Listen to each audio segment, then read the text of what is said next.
That's about as quick of a turkey hunt as you can have. I came out here to get some work done, but decided to hunt for the first hour or so.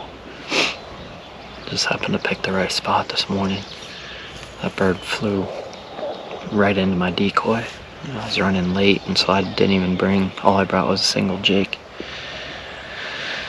Not expecting much, but a good start. And there's another one strutting over here across the creek. He's got a hen. He's a decent ways away, but I'll sit it out for a little bit. Well, it's been a fun spring. I've had the chance to take a number of guys out turkey hunting, and also had the chance to kill a couple myself with archery equipment. And I figure it'd be a good time to kind of talk about bow hunting turkeys, especially without a blind, but just kind of an overview of some of the things that I've learned over the years. I know there's a lot of guys that prefer to shoot them with a gun, and that's fine. But for me, bow hunting them without a blind specifically is what makes it fun, makes it challenging. It's the closest thing to what I like to do best, and that's bow hunt whitetails. And so the more I can challenge myself in the spring woods, the closer it feels to that. And like anything, I think the more you challenge yourself, the more you're going to learn, the more you're going to grow. You know, you can still develop a lot of woodsmanship and that type of stuff in the turkey woods that you can apply to the deer woods. So I've been doing it for a number of years. Obviously, I've learned a lot through failures and still fail when chasing them with the bow. But to me, again, that's the fun part. So I figure I'll go through just some of the details. I think the whole game of bow hunting turkeys without blind, a lot of the details matter a lot more than they might in other situations. So I'll talk about some of that, and I'll come over here and kind of give an example setup to start with. So let's say, for example, I'm setting up on this field edge. Obviously, a common spot to set up on a bird. Either you're moving in on one, or maybe right off the roost. You're gonna set up right here. I think the tendency is to take one of the trees that are along the edge, like this one here, on the very edge, and set up against that. That way you can shoot out into the field and reach anything that's out there, which is fine with the shotgun, because the key there is you don't have to move. You can have your gun sitting on your knee, you're ready to go. As soon as a bird commits, he's more or less dead. But when bow hunting turkeys without a blind, it takes a little bit more thought than that. And what I like to do, instead of setting up on the very edge of the field, I'm going to pick a tree that's a little bit further in there. Like that walnut right there, for example. It's about 12 yards in. And what that's going to do, that's going to create additional cover for me, more or less to be able to get away with the drawing movement. But it's going to create some blind spots for the turkey as well. So if the turkey's coming in from either direction, there's going to be multiple tree trunks between me and him. So again, I like to get off the field edge just to create a little bit more cover and a few more blind spots for that bird. Okay, so now I've got my spot picked out. I'm going to set up my decoys.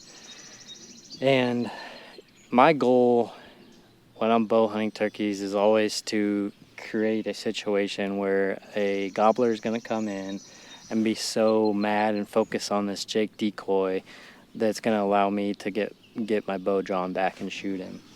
I usually will pair a Jake with one or two hens, but I'm almost always at least using a Jake decoy in this quarter strut kind of aggressive position.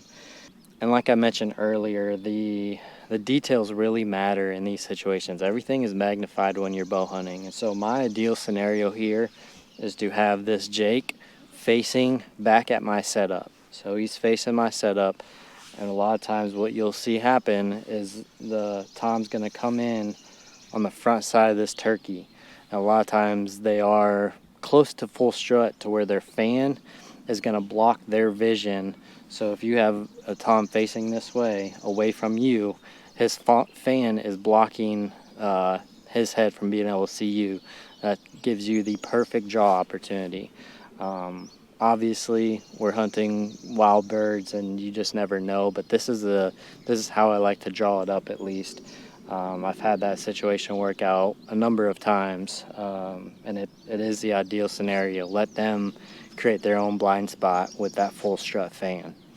So again, I always like to set up the Jake in my number one shooting lane. I'll have the hens, 5 yards apart or so, and sometimes I'll pair it with a lay down hen to just invoke a little more aggressiveness out of a tom. But not always. I like to switch it up, especially if I'm hunting some of the same birds over and over again.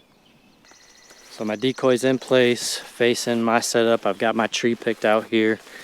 Now I'll show you what my setup actually looks like at the tree. First thing, I'd highly recommend getting one of the turkey lounge style chairs that sit really low to the ground.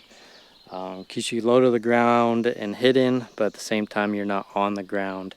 And getting uncomfortable. You can sit a lot longer with this style chair. There's a lot of brands that make them.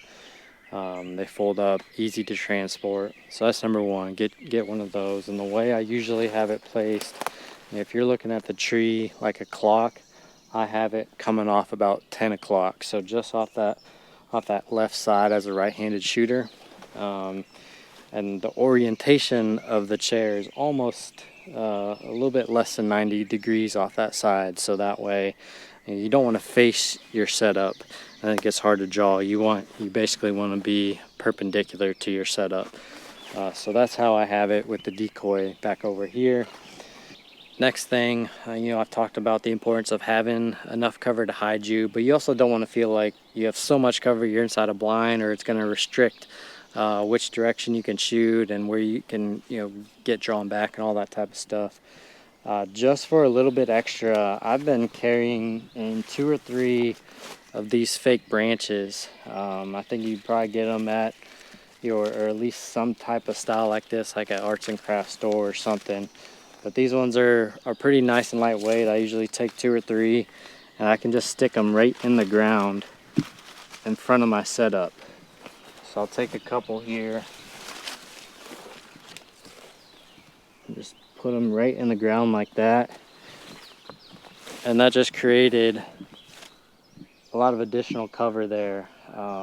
Obviously they're not perfect color wise, but it's enough to break up my outline, break up my movement, and still have the shooting lanes exactly where I want them.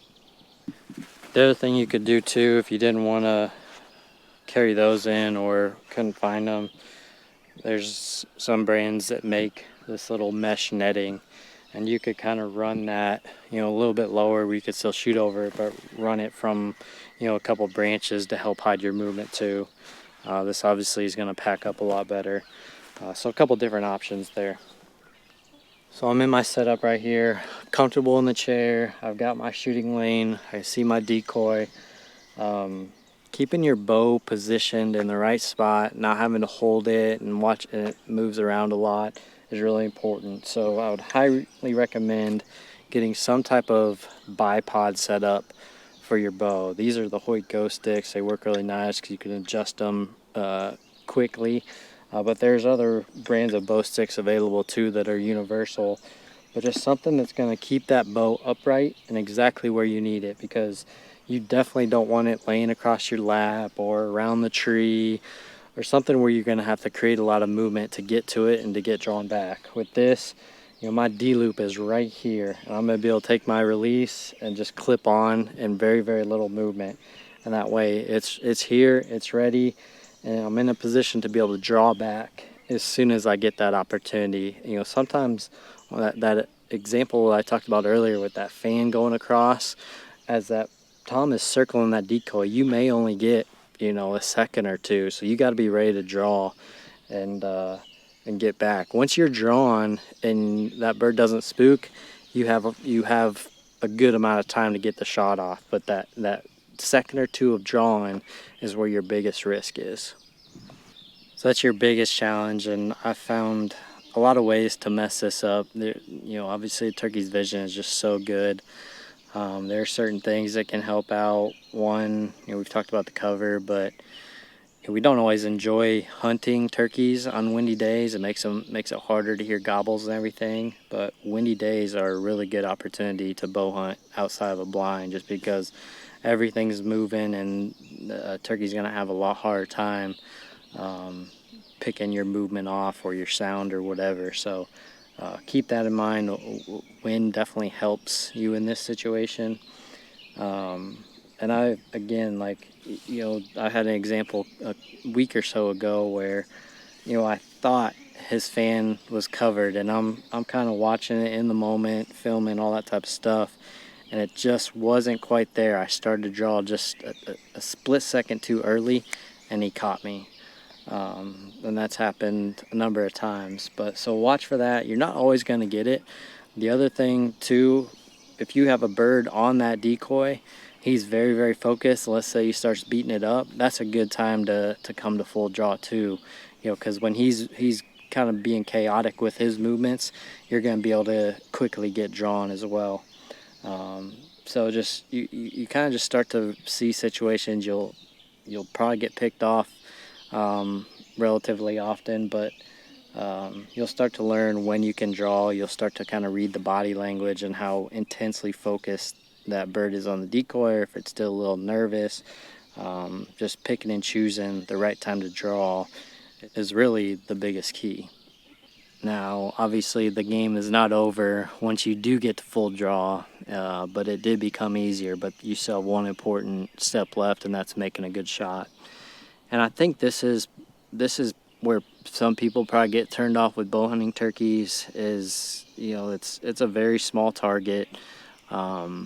You know, maybe considered, if you aren't patient and you kind of rush shots, maybe considered less ethical than shooting them with a shotgun. But that's the biggest thing that I've learned, is just patience, patience, patience. Wait for the right shot. And I'm not going to cover, there's a lot of good resources out there that talk about a turkey's vitals, and I would highly recommend studying those and knowing exactly where those vitals are at, depending on if the bird is, you know, quarter strut, full strut, out of strut, quartering to, quartering away, facing you, all that type of stuff. Figure out where those vitals are at, because they're not very big. You don't have that much room for error. But I will share what my favorite one is. And if I have a bird circling the decoy and I have the opportunity to wait, I'm going to wait for a slightly quartering to shot, especially when a bird is in full strut. Its feather patterns kind of create a bullseye, a little triangle of three lines that come together and create the perfect aiming spot. And anytime I hit a bird in this spot, it doesn't move. It dies on the spot. So that's the one I like to wait for. I don't always just take, if I'm at full draw and that bird's not scared, I don't take the first available shot. I wait for the best shot. If the bird is nervous, maybe pick me off drawing, I'm going to take the first available good shot opportunity that I can get. So hopefully that was helpful in just kind of seeing some of those details. Like I said earlier, the details certainly matter when it comes to bow hunting turkeys. But just getting out there, trying it, you know, seeing when you fail and learning from it is the most fun you can have. So if you haven't tried it, you know, I'd definitely consider it this spring, next spring. It's a heck of a way to chase turkeys around, and at the end of the day, it's just plain fun. That's what this is about. So best of luck out there, and reach out if I can help with anything.